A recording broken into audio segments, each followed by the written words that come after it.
Hello, my name is Benjamin Hart. I'm an American attorney and the managing director of Integrity Legal here in Bangkok, Thailand. As the title of this video suggests, we're discussing the fact that this government seems to be hell-bent on trying to reduce quote-unquote cash-based transactions. Let's jump into this. I thought of making this video after reading a recent article from the Thai Examiner, that's thaiexaminer.com.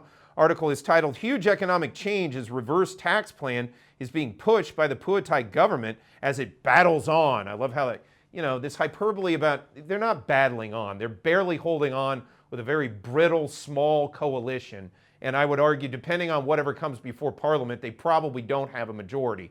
Again, it would depend on circumstances. That said, quoting directly, "The reform aims to strike at the heart of Thailand's vast informal economy." You mean the free market system we have operating here in Thailand? And the privacy and liberty that Thais enjoy as a matter of course, that informal economy, which I've also noted this publication has called a black market or the black economy. What's the big deal with labeling this stuff somehow negative or somehow wrong because it's privacy and it's free enterprise? Where did this presumption come from that people don't have a right to privacy, to privately transact without any oversight or interference from some totalitarian regime, especially one brought in by some foreign outfit like the World Economic Forum, who has no business influencing Thai policy to begin with? It's undue foreign influence. To my mind, it has serious implications for Thailand's sovereignty. Quoting further, which accounts for up to half of all business activity, by requiring full income declaration, the government hopes to reduce cash-based transactions. Two things there. Tons of people, because they're at the lowest end of the socioeconomic strata here in Thailand, are not required to do tax reporting. This current government, presumably inspired by the World Economic Forum, which the prior prime minister seemed so enamored of, and the present now suspended prime minister had a meeting with their envoy in the Purple Room, seems so enamored with as well. These folks they're not subject to tax because they don't earn very much money. Why are we drawing them into some totalitarian net at the behest of foreign influence? So that's the first one when it comes to full income declaration. And then and then it seems the end in and of itself is reduce cash transactions. Why? Because cash transactions are private?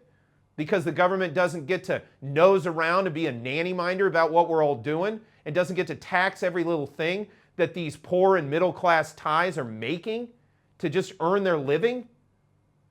This is parasitical. Quoting further, bring more economic activity into the formal sector, so into the sector where you can track and trace it and tax the hell out of it and thereby destroy that economic activity. Or through totalitarian methodologies, suck up all the liquidity like we're currently seeing with the banking problems and the digitization of that and all this neo-Soviet stuff where people can't transfer more than 50,000 baht, or they got to do all this biometric crap, or they can't make any transfers digitally until they go into some government, sort of semi-government, totalitarian, semi-fascist kiosk office and give all their data over before they can move very small amounts of money around. And what's the upshot of that? There's no liquidity in the economy. There's no velocity of money. The gears are grinding. It's having a tremendously negative impact on the Thai economy. And if you don't believe that, just go look around and compare it all the last year. That's what this government, as WEF obsessed as they are, is bringing us. Quoting further, into the formal sector, and raise state revenue for infrastructure, education, and healthcare. Thought we were doing pretty good on all that anyway. Healthcare here is hell way better than anything in the West that I can think of, And then infrastructure, we've been doing fine on that. It wasn't until we got this government that put this country into further debt, and frankly, as I've discussed in other videos, seemingly it may be a nuclear political albatross, and I use nuclear in quotes because that's how it's been described, where they came along with this digital wallet, which was intended to track and trace everyone, but to fund it, they basically robbed fiscally responsible programs that were going toward paying off prior debts. They went to rob that to give this so-called handout, which was really just totalitarian tokens in disguise. That was all it really was. And I mean, yeah. So long story short, we were doing fine before all of this outside undue influence came along and started having an impact on Thailand.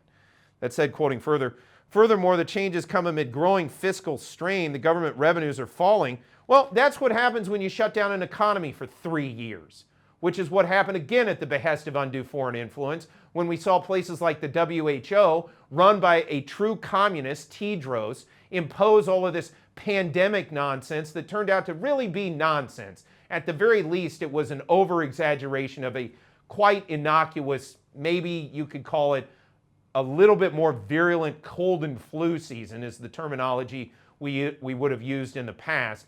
And using that as a pretext to bring in totalitarianism and shut down the economy.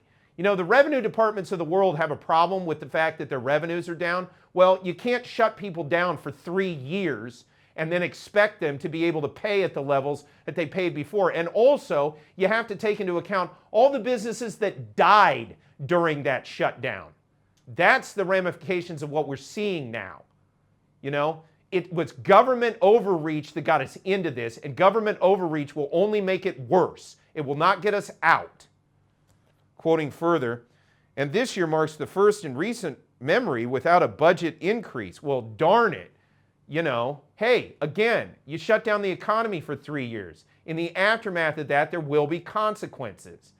We can't spend money like we did before. We have to build back up through rational free enterprise in a real economy, not controlled command, communistic, neo-Soviet totalitarianism. Quoting further, in recent years, shortfalls have been covered by borrowing through state-owned banks. No, that wasn't what happened. We were doing fine, and then the digital wallet was rolled out, and they robbed all kinds of money from all kinds of places to try and pay for that handout.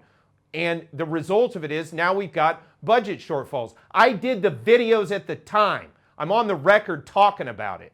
That's exactly what happened.